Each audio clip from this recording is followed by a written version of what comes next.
A snow-buried neighborhood. A trembling child's hand has carved into a wind-frozen wall. Mom says I look like my dad, so he'll read this. When North Star's rescue lights cut through the whiteout, CEO Ethan Cole freezes, because the brass compass half buried below those words once belonged to him. In that moment, the man who built an AI to find the lost realizes the message in the snow was written for him. The storm had swallowed Buffalo whole.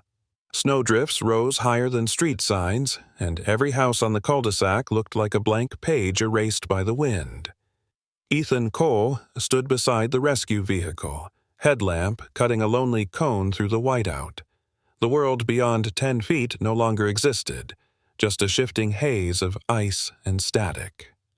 North Star Beacon AI's dashboard glowed faintly behind him, its map pulsing with dozens of faint red dots. Trapped signals. "Sector 12 offline," a rescuer's voice crackled through the radio. "We've lost all thermal pings past Lakeview Court." Ethan's gloved hands tightened on the steering grip of the portable beacon launcher. "Recalibrate," he said quietly. "We'll seed the grid manually." The wind drowned his voice, yet his team moved. They trusted him. He wasn't just their CEO tonight. He was the man who refused to watch another family vanish under snow. The last blizzard had taken his future once. He wasn't about to let this one take someone else's. He trudged forward until his beam caught something odd. A vertical plane of snow, smooth as glass, curving across a driveway like a frozen tidal wave. He drew closer. The surface shimmered faintly, wind scoured and paled. Then his light revealed scratches. No, letters. Crude, jagged, desperate letters gouged by something blunt. "Mom says I look like my dad, so he'll read this." Below, a shaky arrow pointed down. The next line, "Help, little brother." Ethan stopped breathing. The blizzard howled, his heart louder still. He dropped to one knee, brushing away frost from the last word until his glove came away bleeding where the ice had cut it. He knelt there, frozen not by cold, but by recognition. The words weren't random. They were written to be found. "Cole!" one of the rescuers shouted. "You see something?" Ethan raised his hand for silence, tracing the arrow with his light. It pointed toward a basement window, sealed under a rind of ice. He crouched, scraping at it until his glove struck glass. Through a narrow clearing, he saw a faint shape move. Small, slow, huddled beneath what looked like a mattress propped up like a tent. "2 victims, possibly minors," he called into his mic. "Alive. Send thermal blankets and oxygen. We tunnel from this side. Go slow. They're near the window." As the team moved, Ethan's eyes caught something glinting in the drift beside the message, a flash of dull brass. He reached in, fingers numb, and pulled free a half-frozen compass on a broken leather thong. The engraving on the back still gleamed through the ice. "Find your way back to me. E." His world tilted. He knew that compass. He'd given it to Elena Ward 8 years ago, the night before she disappeared with their unborn child. His radio hissed, pulling him back. "ETA, 3 minutes for dig team." "Copy," he said softly. But his voice had gone somewhere far away, to a night in a warmer world, when Elena's laugh had filled the air and the future had seemed reachable. He remembered slipping that compass into her palm. "So you can always find me, wherever I'm foolish enough to wander." Now it had found its way back to him, buried in snow, left by a child carving words for a father he'd never met. The rescuers broke through the final crust.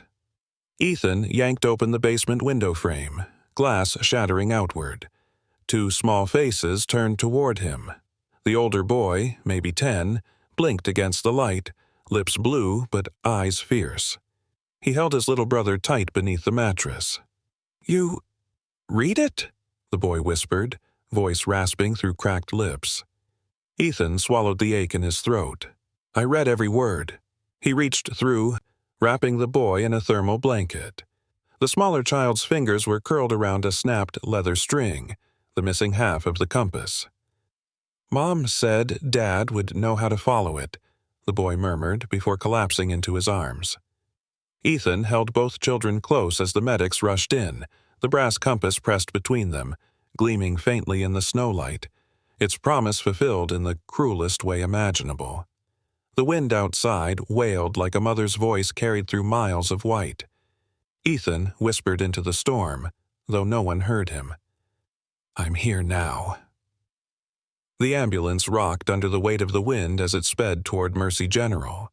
Ethan sat between the two boys, one wrapped in the silver thermal foil, the other asleep under layers of heated blankets. The older child, Noah, kept slipping in and out of consciousness, fingers still gripping Ethan's sleeve like an anchor he didn't trust to hold. Every few seconds, the compass clinked softly between them. Ethan couldn't stop staring at it. He'd last seen it years ago, resting on a wooden nightstand in a house that no longer existed. "Vitals stabilizing," said the paramedic, adjusting the oxygen flow for the younger boy. "Name's Jamie. He's hypothermic but responsive. The older one's tougher. Been shielding him for hours, maybe all night." Ethan's throat tightened. "How long were they trapped?" "Judging by dehydration levels, at least 10 hours. The medic glanced at him, frowning. "They're lucky someone spotted that carving. Without it, we'd have passed them right by." Ethan didn't answer. His mind kept circling back to the moment his headlamp hit those words. "Mom says I look like my dad. So he'll read this." What kind of child writes that in a blizzard? What kind of father misses every sign until his son has to carve through ice to reach him? He turned the compass over in his palm again. The inscription, though half-worn, still burned like a wound. "Find your way back to me, E."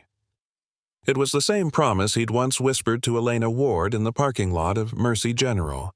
She had been radiant that night, 7 months pregnant, laughing nervously as she folded his fingers around the compass. "Keep this," she'd said. "When you get lost in all your inventions, look at it and come home."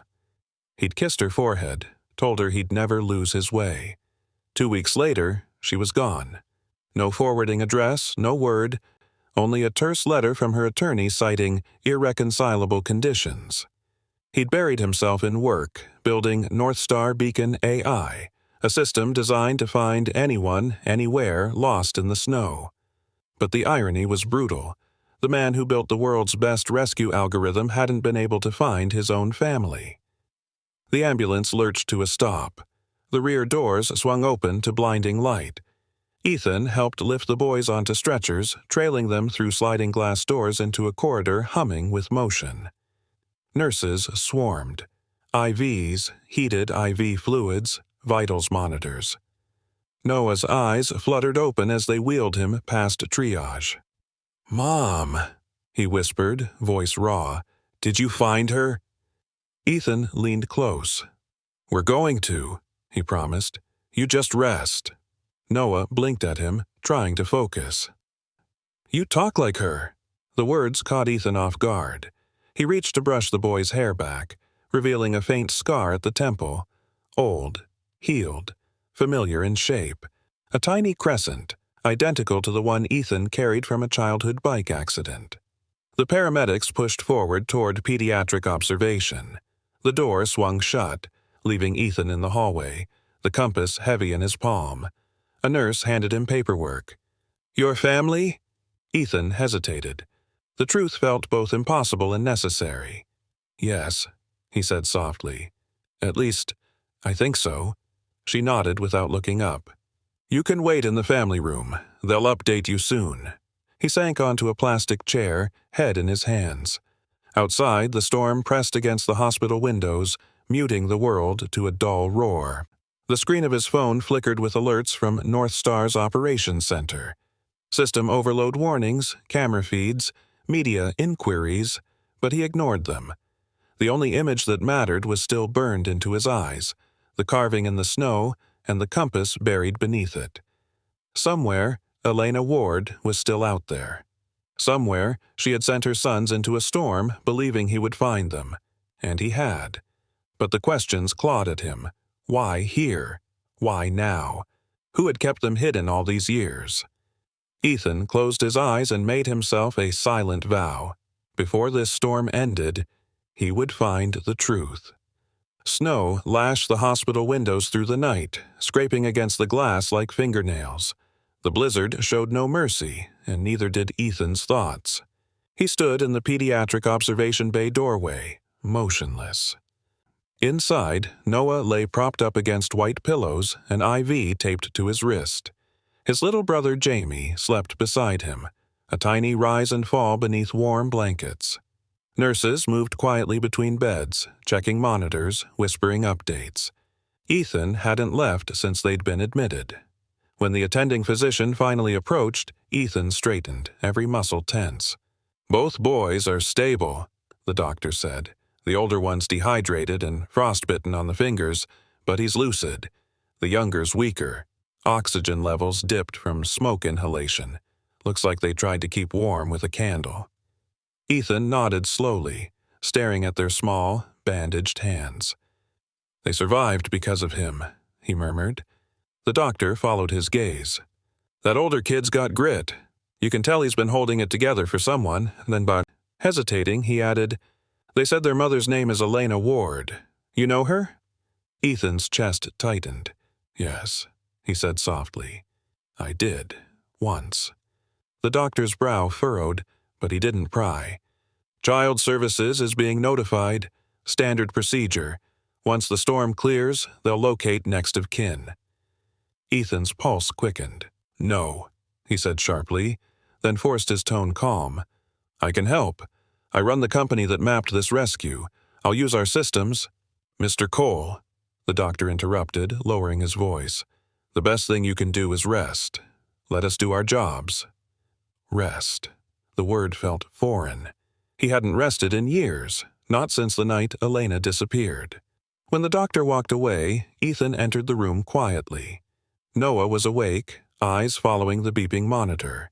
He looked older than 10, too old for his size, like childhood had been carved away by responsibility. Ethan sat beside him. "How's the hand?" Noah flexed his fingers under the blanket, wincing. "Hurts, but it's okay." "You wrote those words out there," Ethan said. The boy nodded slowly.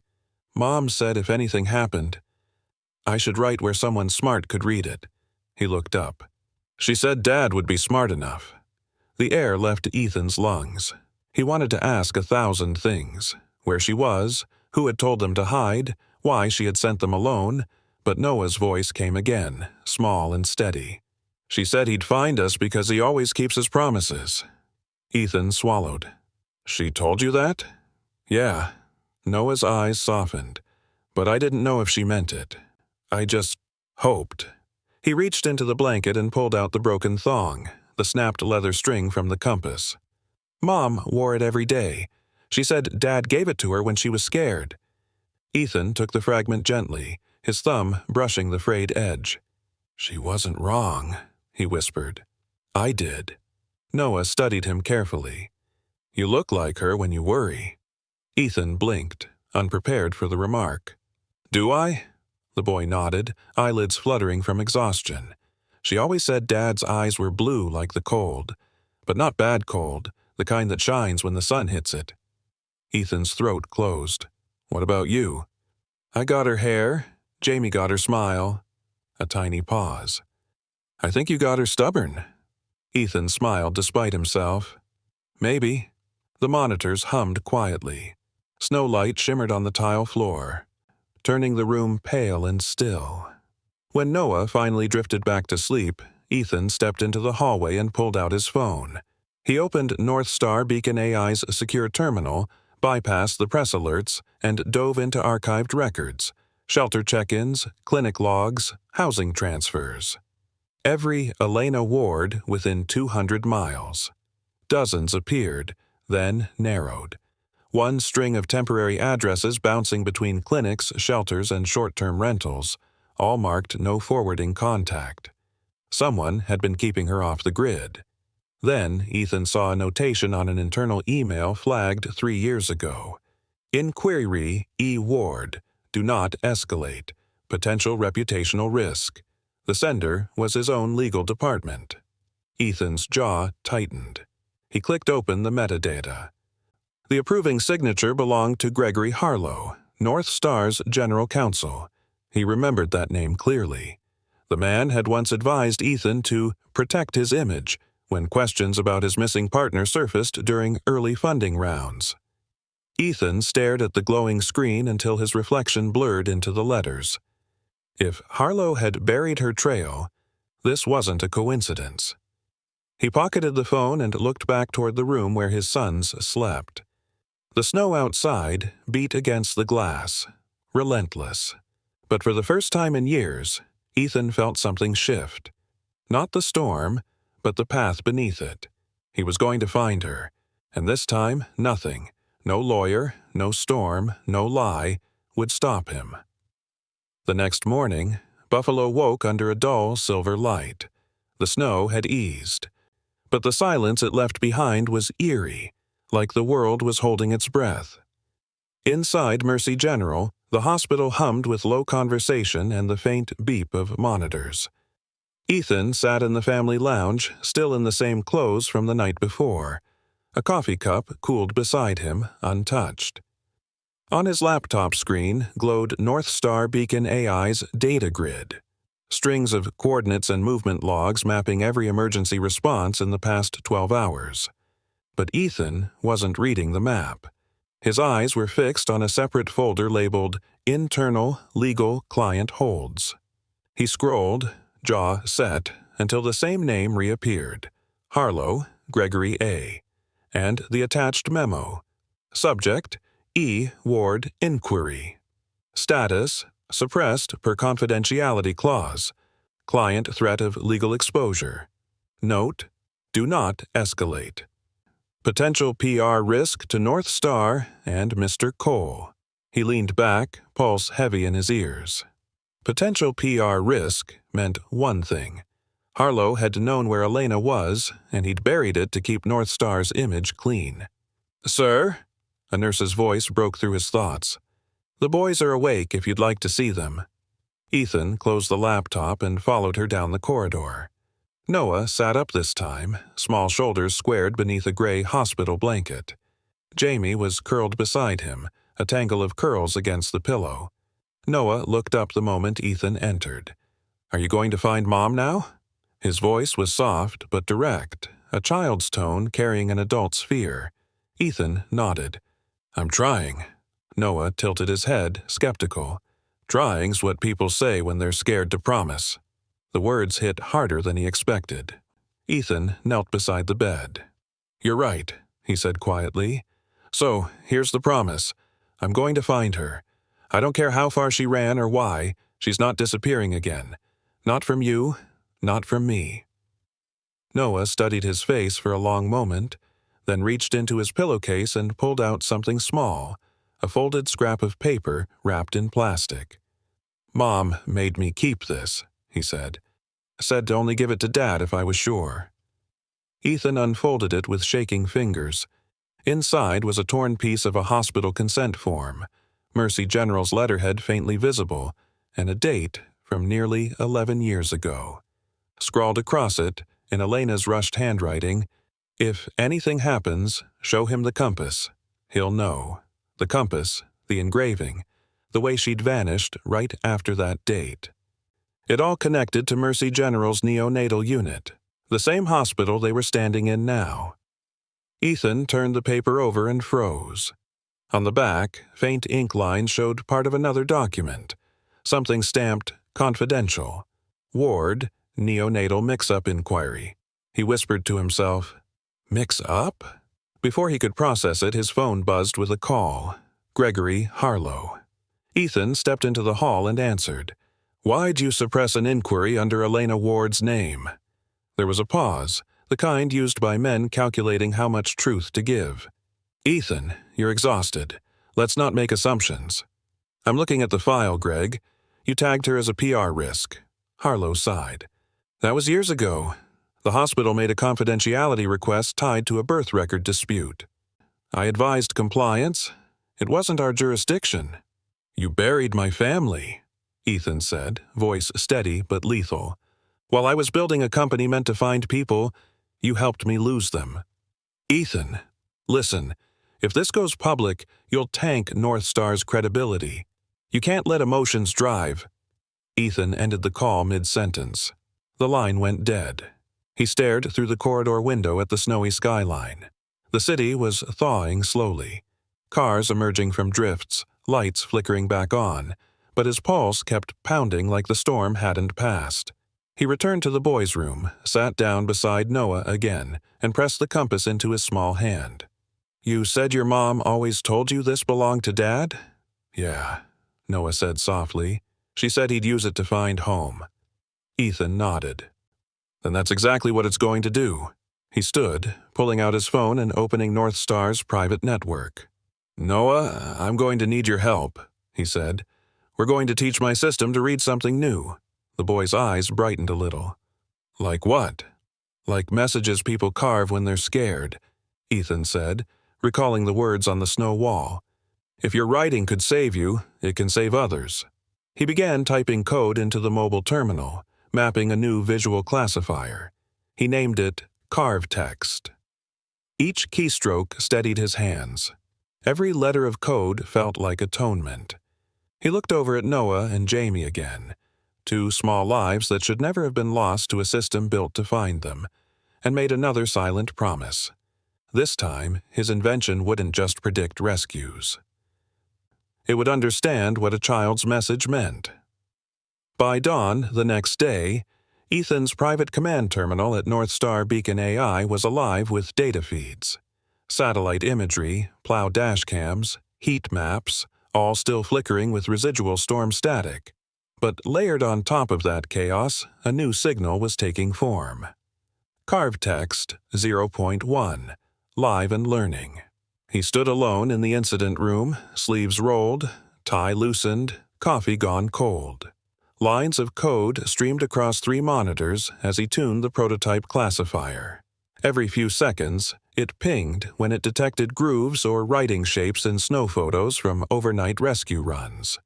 He whispered to himself, "If a child can carve words through a blizzard, then we damn well better teach the machine to read them." Behind him, the double doors opened quietly. Noah stepped in.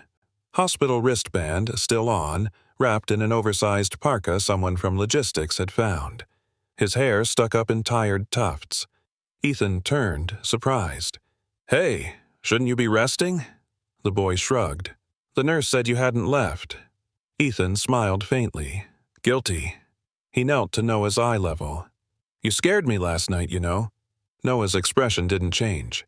"You scared me, too. You looked like you weren't breathing when you saw the compass."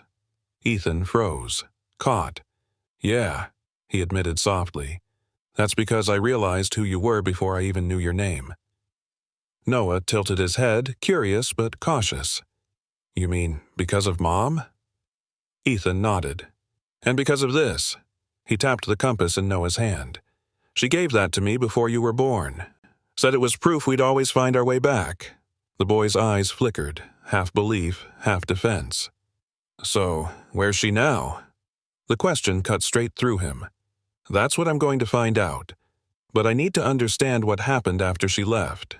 Do you remember anything? Names? Buildings?" Noah frowned, thinking. "There was a man Mom didn't like. He had papers.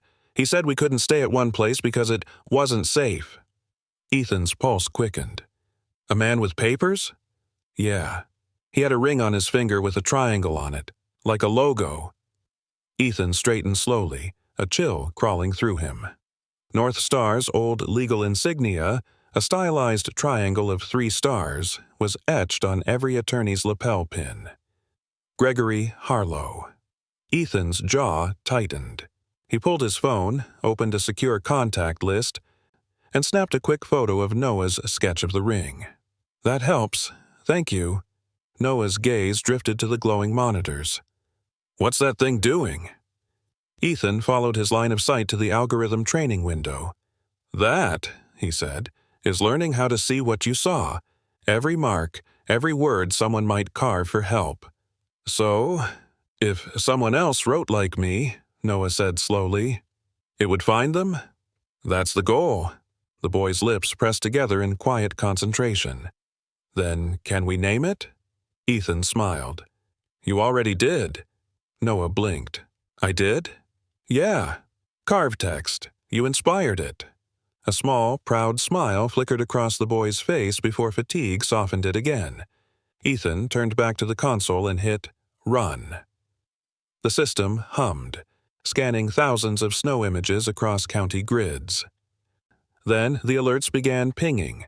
5, 10, 20 hits, each tagged potential distress symbol.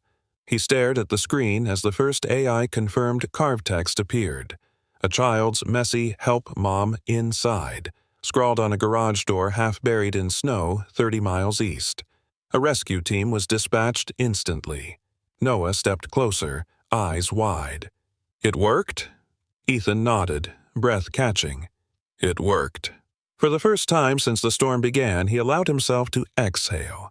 But just as relief flickered, his phone buzzed again, an encrypted message from Gregory Harlow. You're making a mistake digging into this. Some files were sealed for a reason. Stop before you undo everything you built. Ethan stared at the text until it blurred. Undo everything he built? He looked over at Noah and Jamie sleeping in the cot near the console. 2 living reasons why none of this could stay buried. He typed back only 3 words. Everything needs light. Then he hit send. Outside, the storm had quieted. Inside, the machine beeped. Another successful rescue ping. Ethan lifted the compass, thumb brushing the inscription. Find your way back to me, he murmured, voice low but certain. I'm coming, Elena. I'm coming. The following afternoon, Mercy General's atrium glowed with gray daylight filtered through frost-coated glass. Outside, Buffalo thawed in slow motion, plows grinding, sirens distant, families shoveling their way back to front doors. Inside, Ethan sat with his laptop balanced on his knees, the brass compass gleaming beside the touchpad. Every new alert from carved text hit his screen with quiet chimes, lives being found, one message at a time. But none of those alerts mattered as much as the folder labeled Ward Inquiry, sealed. He clicked it open again. A cascade of redacted PDFs filled the screen, whole paragraphs blacked out. He scrolled until one document header appeared unblurred. Mercy General Hospital. Internal Review. Neonatal Ward. Case number 12B 4117. Date, December 23rd. Year redacted. Subject, patient, Elena Ward. His stomach turned. Mercy General, the same hospital where the boys now rested. He highlighted the remaining legible lines. Discrepancy noted between maternal discharge records and infant ID bracelet. Legal counsel advised non-disclosure per settlement clause. Parental contact. Restricted by injunction request filed by patient guardian, G. Harlow. Ethan's grip on the laptop tightened until the hinge creaked. Gregory Harlow hadn't just known, he had signed off on it. A shadow fell across him. He looked up to see Dr. Marin from Pediatrics holding a clipboard. Mr. Cole, they're running final checks on your sons, she said kindly. The older one's asking for you. Ethan nodded and followed her down the corridor. Noah sat cross-legged on the hospital bed, sketching something in a small notepad, a series of looping lines and arrows. What are you working on? Ethan asked. Drawing the wind, Noah said without looking up. Mom said if you could draw how wind moves, you could find anyone in a storm. Ethan smiled faintly. Sounds like something I'd say. The boy looked up, studying his face again like he was still testing a theory.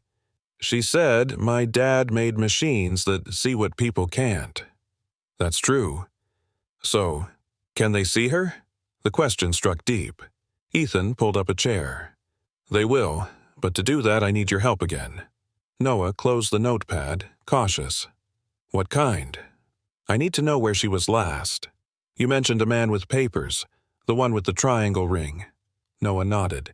He came when Jamie was sick, said he worked for a hospital friend. Mom called him Greg once. She didn't trust him. Ethan exhaled slowly. Greg Harlow. Noah frowned. That's him? He told her we couldn't see doctors anymore, that he'd handle it. Handle it, Ethan repeated, his voice sharpening. Did she ever say why?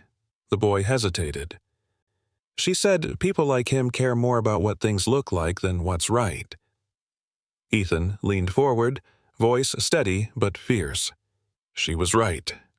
Noah met his gaze, unblinking. Then you have to find her before he does again. Ethan swallowed hard. I will.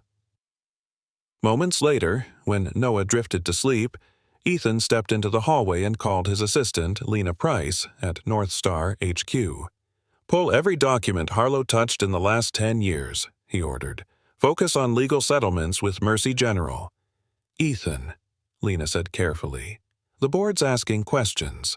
The leak last night about the CarvText rollout went viral. Your name's trending.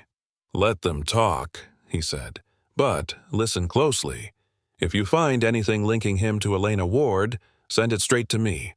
Off record. Understood, Lena said. You sure you want to do this alone? If he buried evidence tied to a medical dispute... I'm not interested in safe, Ethan cut in. I'm interested in true. He hung up, slipped the compass into his coat pocket, and walked toward the hospital lobby.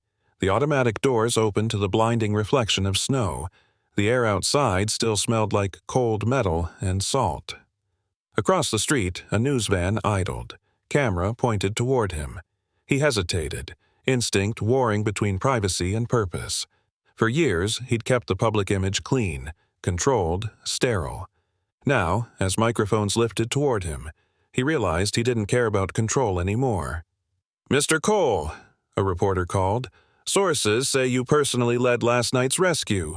Is it true a child's message guided your team? Ethan looked directly at the camera. Yes, he said simply. A message written by someone who believed his father would read it. The reporter blinked. What does that mean? It means the next time a storm tries to silence someone, we'll make sure their words are seen. He turned away, leaving the cameras clicking in his wake. The compass in his pocket was warm against his palm, as though the metal remembered the hand that once gave it. Somewhere out there, Elena was still alive. He could feel it, not logic, not data, just instinct. And if North Star Beacon AI could trace whispers through a whiteout, then he would use it to trace the echo of her heartbeat across every storm left on Earth. That night, North Star's Buffalo Field hub buzzed like a hive.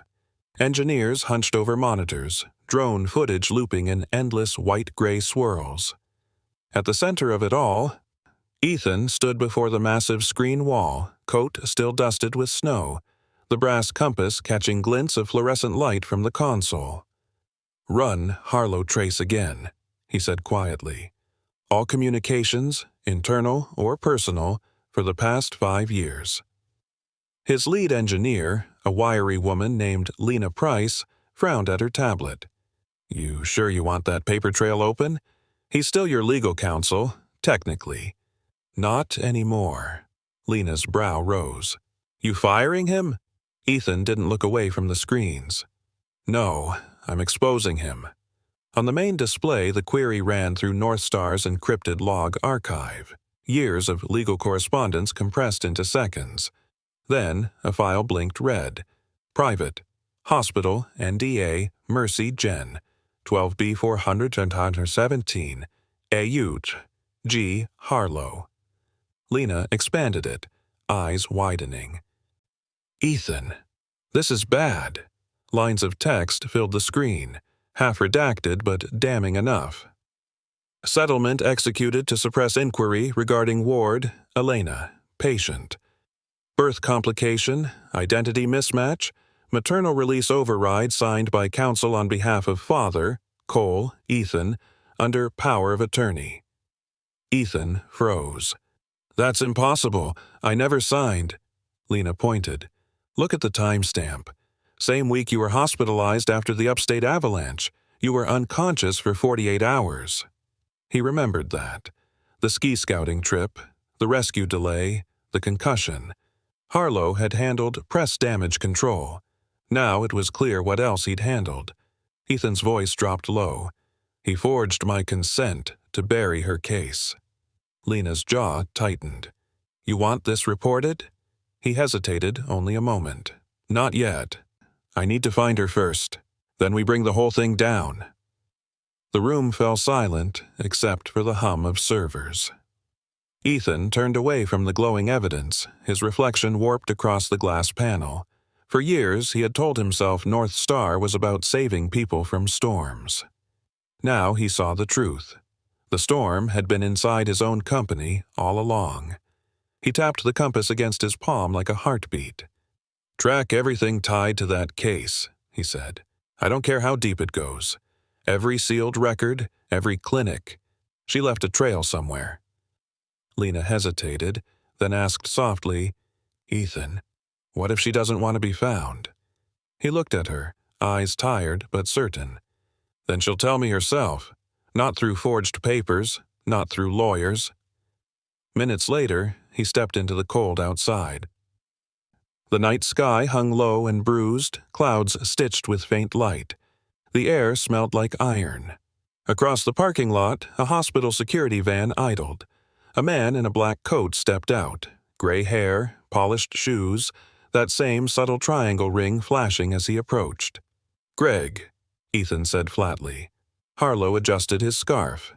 You've been busy. Corporate's nervous. You should be nervous too, Ethan replied. I warned you, Harlow said. Some stories don't help anyone. Elena Ward's file was sealed for her protection. You digging it up endangers the company and the boys. Ethan's pulse spiked. You don't get to use their names. Harlow's gaze sharpened. Then think of the shareholders, the investors who believed in North Star because you were clean. This. He nodded toward Ethan's pocket where the compass glinted. This isn't going to end the way you think. Ethan stepped closer, voice low enough to frost the air between them. You used me to erase her. Now I'll use everything I built to bring her back. Harlow's smile flickered, thin, professional. Be careful what you resurrect, Ethan. Some truths freeze colder than snow. He turned and walked away into the drifting white, his silhouette swallowed by the stormlight. Ethan stood still, the brass compass warm in his palm despite the cold. He thumbed the inscription again. Find your way back to me. He whispered to himself, I'm trying, Elena. I'm finally trying. Behind him, the giant screen inside the building blinked with new data, an automated carved text detection 30 miles east. It displayed faint grooves scrawled into a frozen bridge railing. EC. I kept my promise. I'm alive. Ethan's breath caught. The coordinates glowed beneath the photo. He was already moving before the alarm fully registered. Snow whipped across the frozen bridge like a living thing, howling, blinding, relentless. Ethan's headlights sliced through the gray curtain as the SUV crept forward, tires groaning against ice. The GPS marker pulsed on his dash, synced to the carved text hit North Star had flagged just minutes ago. Miller's Crossing Bridge, 43,6N, 78.47 to you. He gripped the steering wheel tighter. The compass on the console rattled with every jolt of the road, the brass catching flashes of dashboard light like a heartbeat. 30 miles east, Lena had warned over comms before he lost signal. Ground's unstable. Bridge barely cleared. You sure you want to do this alone? He'd only said one word. Yes. Now he was here. The bridge loomed ahead, its guardrails buried to their middles in snow. A dozen yards in, the drone feed had frozen on an image, shallow lettering etched along the west rail. Ethan pulled over, killed the engine, and stepped into the storm. The wind slammed him sideways, bitter cold biting through layers of wool and Kevlar. He moved with deliberate care, boots crunching over frost-slick metal. His flashlight cut through the swirling white, then hit the words. EC. I kept my promise. I'm alive. He ran his glove over the letters. The carving was fresh, maybe hours old. Whoever had written it had known exactly what initials to use. He fumbled for the compass, holding it near the words. The metal glowed faintly under his light, as if the inscription itself were answering. Find your way back to me. Ethan looked over the side of the bridge. The gorge below was half frozen, a jagged puzzle of ice plates and dark water weaving between them. Then his light caught movement, a faint flicker deep down near the riverbank. A campfire. Heart hammering, Ethan scrambled down the embankment, snow collapsing beneath him in loud, heavy breaths. He half slid, half climbed through tangled branches until the beam of his flashlight landed on a shape beneath a rocky overhang. A woman sat close to the small fire, wrapped in a blanket of thermal foil, one arm bandaged and stiff. She turned sharply at the noise. For a heartbeat, neither spoke. The wind filled the space between them with the sound of 10 years of silence. "Elena," he said softly. Her face was thinner, paler, streaked with the salt of frost and exhaustion, but unmistakable. The same storm-gray eyes, the same quiet composure that had once steadied him. She stood slowly, balance trembling, yet her voice was calm. "You still carry it." Her eyes flicked to the brass compass dangling from his hand. "I wondered if you would." Ethan swallowed, stepping closer. "You left it with him, with Noah." Tears froze against her lashes before they could fall. "I told him if anything ever happened, he'd have to be brave. He'd have to believe his father could read the snow." He took another step forward, careful. "You carved that message, didn't you? On the bridge?" She nodded faintly. "I followed the river after the storm hit. I knew North Star would map the crossings. I left the message where you'd look." Ethan's throat tightened. "Why hide all these years? Why let me think you were gone?" Elena sank to a snow-covered rock, the firelight painting her face in trembling gold. "Because someone wanted it that way. When Jamie was born, they said he wasn't ours, that there was a mix-up, but they refused to show records. Harlow told me keeping quiet protected you, protected the company. I didn't trust him, so I took the boys and ran." Ethan knelt across from her, the realization cutting clean through him. "He forged my consent to make it look like I abandoned you." She nodded. "He visited me twice, said you knew, said you wanted distance." Ethan's hands trembled around the compass. "God, Elena, I never knew. I figured that out when I saw the rescue feeds last night." Her eyes softened. "You built the thing you needed most." For the first time in years, Ethan laughed, a rough, choked sound that wasn't quite laughter at all. "You used to say my machines didn't know what hearts were for. And you used to prove me wrong." He reached into his coat, pulling out a foil thermal wrap and gently draping it around her shoulders. "The boys are safe, at Mercy General." She blinked hard, covering her mouth. "Alive?" "Both of them." For a moment she didn't breathe. Then she reached out and took his hand, fingers trembling. "You found them." "I read their message," he whispered. "Every word." They sat in silence, the storm easing around them like a curtain drawing back. The compass swung between them, gleaming warm in the firelight. Above them, a faint mechanical hum cut through the quiet. North Star's drone. Hovering, locking onto their coordinates. Ethan pressed his earpiece. "Target found," he said, voice shaking. "We're coming home." He looked back at her, and for the first time since that night 11 years ago, he saw her smile. "Then let's go find our boys," she said. The chopper blades thudded overhead, scattering snow like shards of glass as Ethan and Elena climbed into the rescue basket. The harness cable rattled, steel groaning under the weight of wind and history. Ethan steadied her as the winch lifted them toward the waiting helicopter. The brass compass swung between them, glinting every time the floodlights caught it. Elena's fingers clutched the frame tighter, not from fear of falling, but from disbelief that after 11 lost years, she was finally being pulled from the same kind of storm that had stolen her life. Inside the chopper, medics wrapped blankets around her, checking vitals. Ethan sat across, eyes locked on her face. She looked older, yes, tired, but still carried that quiet fire he'd built an empire trying to forget. "Still hate helicopters," he said gently. She managed a weak smile. I hate not knowing where they're taking me. This time, he said, home. The word made her flinch. That depends on who's waiting there. He nodded slowly. They're waiting at Mercy General. Noah carved your message. Jamie's fine now. Elena's eyes filled instantly. She pressed a fist to her mouth to keep from sobbing. He always did protect his brother, she whispered. He gets that from you.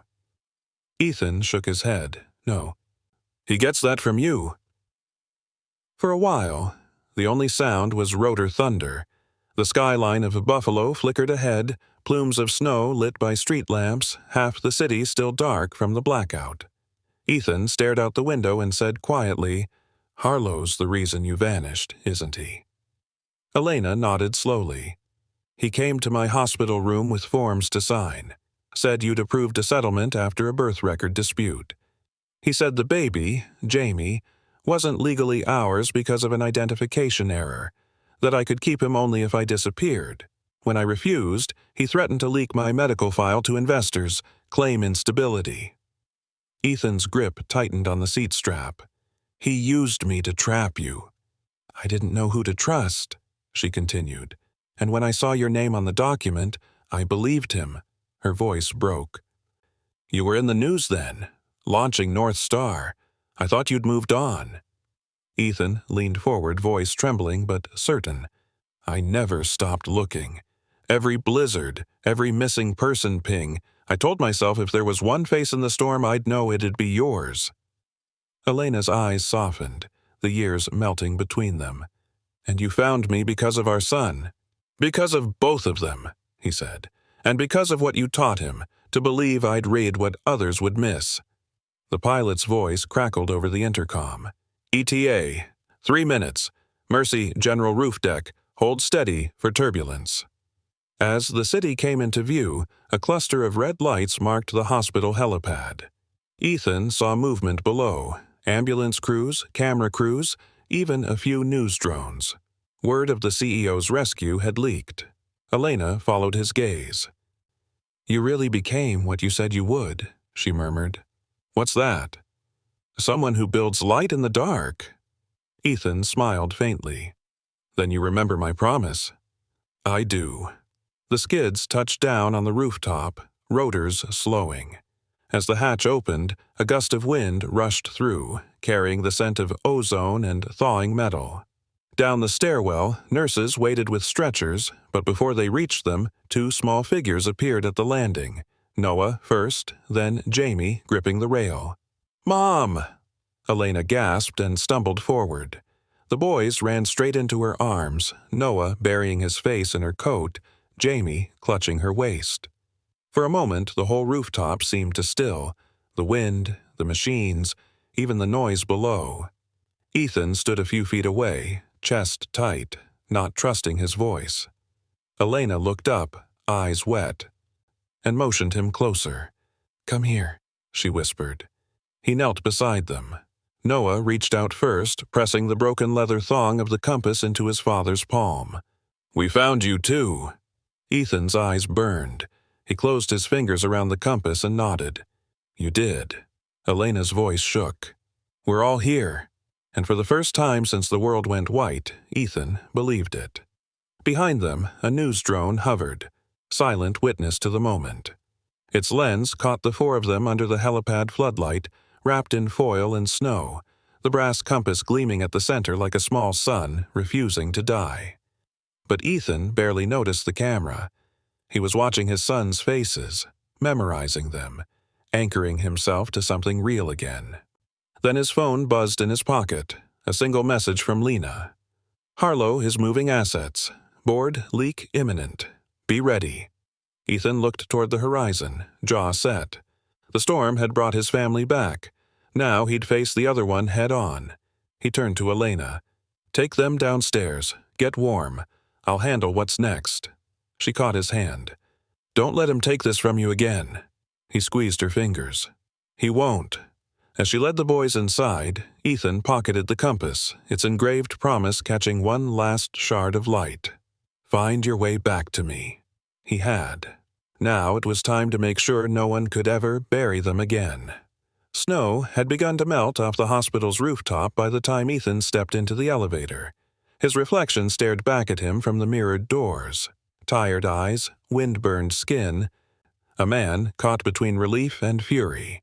He pressed L, heading for the administrative floor. Below him, his sons and Elena were being led to recovery. Warm blankets, food, safety. He had promised them peace, but to keep it, he would have to burn the rot out of his own empire. When the doors opened, Lena was waiting in the corridor, tablet in hand, her expression pale. "You need to see this," she said. They slipped into a quiet conference room overlooking the parking lot, where North Star SUVs idled under flickering floodlights. She laid the tablet on the table. "Harlow's not just moving assets, he's moving liability. 30 minutes ago, he uploaded a restricted file package to the board portal labeled Emergency Disclosure. He's trying to preempt you." Ethan frowned. "What's in it?" Lena swiped the screen. "A mix of half-truths. He's spinning the Ward case as your decision. Claims you approved the settlement, knew the child identity issue, and used company resources to suppress the fallout. If that hits the press before we counter it, you'll look like you buried a mother and her kids for corporate image." Ethan's jaw tightened. "He's rewriting my life to cover his." Lena nodded grimly. "Exactly. And he timed it. Media's already circling the hospital for the rescue story. If he drops that file, it flips the narrative overnight, from hero to hypocrite." Ethan paced once, the compass in his pocket heavy against his thigh. He could still hear Elena's voice on the helipad. "Don't let him take this from you again." He stopped pacing. "We don't run. We document everything." Lena frowned. "Meaning?" "I've got proof he forged my consent while I was hospitalized after the avalanche. Mercy General still has the timestamp logs. If we cross-check those against his authorization records, it'll show he falsified my digital signature." "And the sealed NDA?" "Open it. Publicly. Every line. If I built this company to help people survive storms, I'm not hiding behind a legal one now." Lena hesitated. "You're sure? That could trigger a shareholder revolt." Ethan's eyes were cold but calm. "If truth costs me the title, I'll pay it." She held his gaze for a beat, then nodded. "All right, I'll start pulling the audit logs." As she left, Ethan turned toward the glass wall. Snowflakes drifted under the floodlights below, slower now, softer. He could see the reflection of his own face superimposed over the city, the engineer, the CEO, the father. For years, those versions of him had lived in separate worlds. Tonight, they finally merged. He pulled out the compass, thumb tracing the engraving. It felt almost alive against his palm. "Find your way back to me." A knock broke the silence. A hospital security officer stepped in, radio at his shoulder. "Mr. Cole, someone's downstairs asking for you." Ethan frowned. "Who?" The officer glanced at his notepad. "Name's Gregory Harlow. Says it's urgent." Ethan exhaled through his teeth. "Of course it is." He slipped the compass into his coat and followed the officer through the stairwell. Each step echoed like a countdown. When he reached the first floor, Harlow was waiting by the main doors, coat immaculate, ring gleaming under the fluorescence. He looked calm, too calm. "Ethan," he greeted, voice smooth. "You're hard to reach." "That's the idea," Ethan said. Harlow's eyes flicked toward the paramedics in the lobby, then back. "You've made quite the spectacle. CEO rescues family from storm. It's poetic. But the poetry ends once the filings hit the boardroom." "You forged my signature," Ethan said evenly. "Mercy General's logs prove it. And you filed an injunction under my name to cut contact with Elena Ward. You destroyed 3 lives to protect a brand." Harlow's smile didn't falter. "You're mistaken. Every action was in the company's interest, and by extension yours. The board won't care about sentiment. They'll care about optics. If this goes public, you'll be finished. But if you resign quietly, I can control the narrative." Ethan stepped closer until their faces were inches apart. "The narrative changes tonight. You had your chance to protect North Star. I'm here to protect the truth." For the first time, Harlow's confidence cracked. "You wouldn't." Ethan pulled his phone from his pocket and tapped the screen. The recording icon glowed red. "Already did." Harlow's eyes darted to the device, panic flickering. "Ethan." "It's over," Ethan said softly. "Every lie, every signature, every sealed document. The servers are live streaming this call to the Independent Ethics Board. You don't get to hide behind snow anymore." The lawyer's face drained of color. He opened his mouth, but no words came. Ethan turned away, the compass glinting as he walked toward the corridor leading back to his family. Behind him, security moved in quietly. Harlow didn't resist.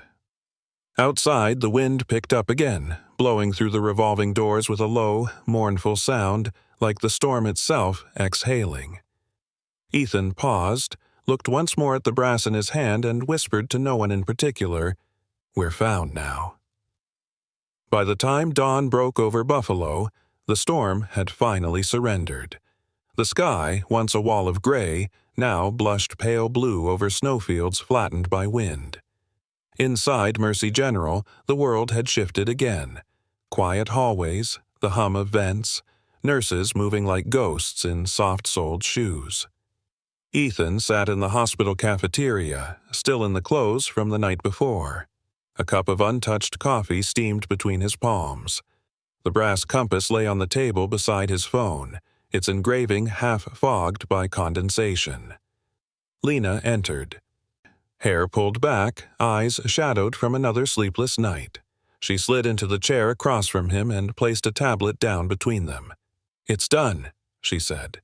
"The board has the recording, the legal teams corroborated the forgery, and the ethics committee verified your hospitalization records. You're clear." Ethan exhaled slowly, as if he'd been holding that breath for 11 years.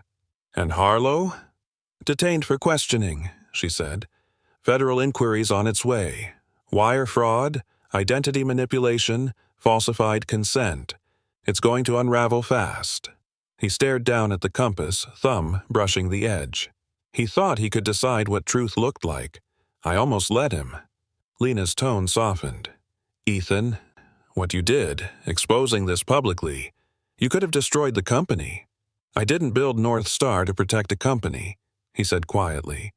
"I built it to keep people from being lost." She nodded, a faint smile touching her lips. "Then it looks like it finally did that." They sat in silence for a moment. The cafeteria's windows glowed with soft daylight. For the first time since the whiteout, Buffalo looked like a city again, not a graveyard. Ethan stood, pocketed the compass, and turned toward the door. "I need to see them." When he reached the pediatric wing, he stopped in the doorway. Elena sat by the window, hair tied loosely, a hospital blanket draped around her shoulders. The boys were building a tower of juice cups on the side table, giggling when it wobbled. The room glowed with the kind of fragile peace that felt earned, not borrowed. Jamie spotted him first. "Dad!" The word hit him harder than any storm ever could. Ethan crouched as Jamie barreled into his arms. Noah followed, quieter but smiling. Compass chain looped clumsily around his wrist like a trophy. Ethan ruffled his hair. "I see you found a better use for that." Noah grinned. "Keeps me from losing it again." Elena watched from her chair, her expression soft but unreadable. "How bad was it?" she asked when he joined her. "He's finished," Ethan said. "Every record unsealed, every lie undone. The board's forming an oversight council. I'm stepping back for now." Her brows lifted slightly. "Voluntarily?" He nodded. "North Star doesn't need a face right now. It needs a conscience." She studied him for a long moment. "That's not the man I left." "That's because the man you left built machines to control everything," he said. "This one learned that sometimes you have to let the truth break you first." Elena smiled faintly. "So, what happens next?" Ethan looked toward the boys. Jamie was teaching Noah how to balance one last cup, tongue sticking out in concentration. "Next," he said, "we start again. No secrets, no storms." Noah turned. "You mean together?" Ethan met Elena's eyes. She nodded once. Together. A knock on the door interrupted them. A hospital volunteer entered with a cart of newspapers. The front page of the Buffalo Chronicle caught Ethan's eye. Across it, a photo from the rescue, him kneeling beside Noah's carved snow wall. The headline read, "North Star CEO reads his son's message, finds his family in the storm." Elena reached for the paper, fingers trembling slightly. Beneath the photo, a smaller headline noted, "Company launches White Wall, accord to protect families in future storms." Ethan smiled faintly. They kept my promise. Elena looked up. "And what about yours?" He reached into his pocket and placed the compass in her hand. "Already kept." Her thumb brushed the engraving. "Find your way back to me." "I did," he said softly. "Now, I'm not going anywhere." The boys clambered back onto the bed, one on each side, leaning into their parents. For a long time, none of them spoke. Outside, sunlight poured through the frost-lined windows, setting every drifting flake aglow. The snow had finally stopped falling. But inside that room, warmth had only just begun. Morning spread across Buffalo like a slow awakening. Streets thawing, sirens fading into the distance, and the city taking its first deep breath after the whiteout. For the first time in days, sunlight poured through Mercy General's atrium, reflecting off glass and snow like a benediction. Ethan stood before the press dais on the hospital's ground floor. Cameras lined the back wall, cords snaking across tile. He adjusted the mic, the brass compass tucked in his suit pocket, a reminder of who he was speaking for. Behind him, through the glass partition, he could see Elena sitting with Noah and Jamie. The boys were waving from a waiting room bench, the smaller one holding up a handmade sign scrawled in crayon, "Thank you, North Star." The sight steadied him. A hush settled over the room as he began. "Last week, a storm blanketed this city. We lost power, we lost roads, but we didn't lose each other. Because people didn't wait for orders to care, they used what they had. Light, blankets, words carved into snow." He paused, meeting the reporter's eyes one by one. A message carved by a child saved 2 lives and changed mine. That message read, "Mom says I look like my dad, so he'll read this." His voice wavered for a moment, then found its ground. He was right. Flashes burst from the cameras, but Ethan didn't flinch. For too long, companies like mine have treated technology as a fortress. North Star Beacon AI was built to predict storms, but what it really needs to do is understand people, their fear, their hope, the signals they send when they have nothing left. Starting today, that changes. He gestured toward a large display behind him. On it, the logo of North Star faded into the new emblem of the White Wall Accord, a faint carving texture embossed beneath the company's star. "The White Wall Accord isn't a product," Ethan continued. "It's a promise that no cry for help, no word, no gesture, no message will ever be ignored again." He outlined the new framework clearly and without theatrics. Carved text, open source and city integrated, reading snow, soot, and chalk for distress markings. Porch light mesh, battery lanterns that blink SOS through whiteout fog, distributed free to low-income households. Siblings stay, a rescue policy ensuring that displaced children remain together under kinship care until parents are located. And snow room grants, partnerships with churches, libraries and rec centers for heated walk-in shelters within every 10-block radius of a high-risk grid. "These are not press stunts," Ethan said firmly. "They're corrections, because innovation without empathy is just noise." The room was silent except for the soft click of cameras. A hand rose from the press row. "Mr. Cole, are you stepping down from North Star's leadership, as rumored?" Ethan nodded once. "Yes, temporarily. I'll remain as advisor, but an independent board, one that includes first responders, educators, and survivors, will oversee deployment. No more decisions made in sealed rooms." Another reporter called out, And your family? How are they? He hesitated, the faintest smile tugging at his lips. Safe. And finally together. The cameras erupted with another wave of flashes. Ethan stepped down from the podium, but instead of heading toward the exit, he crossed the room to where Elena and the boys waited. The crowd instinctively parted, lenses following him. Jamie scrambled down from the chair and ran to meet him halfway. Ethan scooped him up effortlessly, balancing him on his hip. Noah came next, solemn but proud. Compass chain still looped around his wrist. Elena stood behind them, a quiet pillar in the noise. Ethan turned back toward the cameras one last time. "This isn't about me," he said. "It's about every parent who's ever prayed their child's message would be heard. It's about reading what matters, before it's too late." Elena reached for his free hand. Together, they left the dais as the lights dimmed and the applause rippled behind them. Outside, the hospital courtyard glittered with sunlight. Reporters lingered at the doors, but Ethan ignored them. He crouched to Noah's height and pointed toward the nearest snowbank. "Go ahead," he said. "One last time."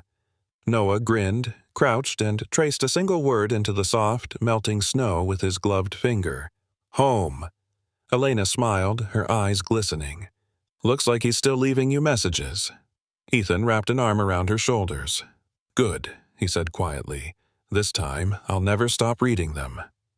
Above them, the sky stretched clear and wide, sunlight spilling like forgiveness across the city. Buffalo had survived the storm, and somewhere between code and compassion, so had they. 2 days later, Buffalo was unrecognizable. The streets were cleared, the hum of generators replaced by laughter from neighbors digging out mailboxes and cars. North Star's mobile rescue trucks had become gathering points, hot chocolate steaming on their tailgates, kids chasing the drones that once scanned rooftops for distress. Ethan stood at the edge of City Hall Plaza, coat collar turned up against the last whisper of winter wind. The newly unveiled white wall accord mural covered the plaza's north wall. A child's scrawled handwriting, Noah's words, etched permanently into the design. "Mom says I look like my dad, so he'll read this." Below it, in smaller letters, a simple inscription. "We read you, we find you." He took a slow breath. The mural wasn't just an emblem, it was a confession and a redemption, painted on the city's heart. Elena appeared beside him, bundled in a cream coat, her hair catching sunlight. Noah and Jamie ran ahead, laughing, tossing clumps of melting snow that fell apart midair before reaching their target. Ethan smiled softly. "They don't even flinch at the cold anymore." "They've had enough practice," Elena said, her tone half amused, half wistful. "I still wake up hearing the wind." He nodded. "Me too, but it sounds different now." She studied him for a long moment. "You did something impossible, Ethan. You made the world listen to handwriting and snow." He met her gaze. "I only listened to what you taught him." Her eyes softened. "And what was that?" "That words matter, even when they melt." For a while, they simply watched the boys play. Noah was carefully showing Jamie how to hold the compass steady so its needle found north. The brass gleamed warm in the sunlight, the engraving catching gold. "Does it still work?" Elena asked quietly. Ethan smiled. "Perfectly. It always pointed home. I just didn't know where that was." A gust of wind swept between them, carrying the sounds of the crowd. Journalists, volunteers, and emergency workers were gathered in clusters, sharing stories. A news crew approached, microphones raised, but this time Ethan waved them off. "No interviews today," he said. "This moment isn't about words. It's about silence finally meaning peace." Elena nodded approvingly. "Good. You've learned something I never could teach you back then." "What's that?" "That sometimes, fixing the world isn't about building bigger systems, it's about noticing smaller signals." He turned that over in his mind, then chuckled quietly. "I should put you on the board." "I'll settle for being the conscience," she replied. Noah came running up, breathless. "Mom! Dad! They're putting our carving on the new North Star site, the real one." Ethan crouched, smiling at the excitement in his son's voice. You mean your words? Noah nodded furiously. Yeah. They said it'll help people remember that even when you can't talk, you can still be heard. Ethan ruffled his hair. You're already teaching them what took me years to learn. Jamie tugged at his coat sleeve. Can we go home now? I'm tired of hotels. Elena laughed softly. You heard him. They started walking toward the plaza exit, boots crunching lightly over salt and slush. As they passed the mural, Noah slowed and traced the letters with a mittened hand. It feels warm, he whispered. Ethan stopped beside him. That's because it's alive now. Every time someone looks at it, it reminds them to see. Noah looked up, his eyes bright. Even you? Especially me. They reached the car as the afternoon light softened to gold. Elena helped the boys climb in, then paused, glancing back at the city. You think they'll keep the promise? Ethan leaned against the open door, compass turning gently in his hand. I do, because it's not mine anymore. It belongs to every person who reads that wall and remembers someone waiting to be found. She smiled, eyes glinting. And what about you? Found what you were looking for? He slipped the compass into her palm, closing her fingers around it. Found everything I lost, and something better. Elena looked down at the inscription. We read you. We find you, she murmured. That's more than a company motto, isn't it? It's a family one now, he said. The boys' laughter spilled from the back seat, the sound bright and steady. The car door closed with a soft click, the compass still warm between their joined hands. As they drove away, the mural behind them glowed under the low sun, letters in a child's handwriting catching gold. The storm had taken many things, but it had also given them a language they'd never lose again. A year later, Buffalo's winter returned, but this time it wasn't feared. The city had learned to prepare differently. Porchlight beacons pulsed like small constellations on every block, each one blinking the quiet rhythm that meant, we're safe, we're watching, we'll answer if you call. Across the skyline, North Star Beacon AI's new headquarters glowed from within an old restored power station, a building once dark during blizzards, now radiant with warmth. Inside, the hum of servers was softer, tuned to sound less like machines and more like breath. Ethan walked through the main floor, passing teams of engineers and volunteers. The brass compass hung in a glass case near the entrance, not as a relic, but as a promise. Beneath it, a plaque read, Find your way back to me, dedicated to Noah, Jamie, and Elena. He paused there each morning, touching the glass before heading upstairs. That afternoon, a gentle snow fell outside, flurries drifting sideways in the wind. Elena entered his office with a familiar knock, her coat dusted white. They're ready, she said, smiling. Want to see it? Ethan rose, heart lifting. All of them? She nodded. All of them. They walked together to the observation gallery overlooking the demo floor, where dozens of neighborhood students, middle schoolers, high schoolers, were huddled around a cluster of terminals.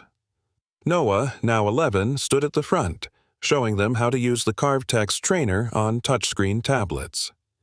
Jamie sat cross-legged beside him, testing beacon ranges with a stopwatch and giggling every time a green light blinked. Elena watched, arms folded, warmth in her eyes. He's really got your focus. And your persistence, Ethan said softly. Once he decided to teach this class, he wrote his own training module. I didn't even know he'd coded half of it. Noah looked up then, spotting them above.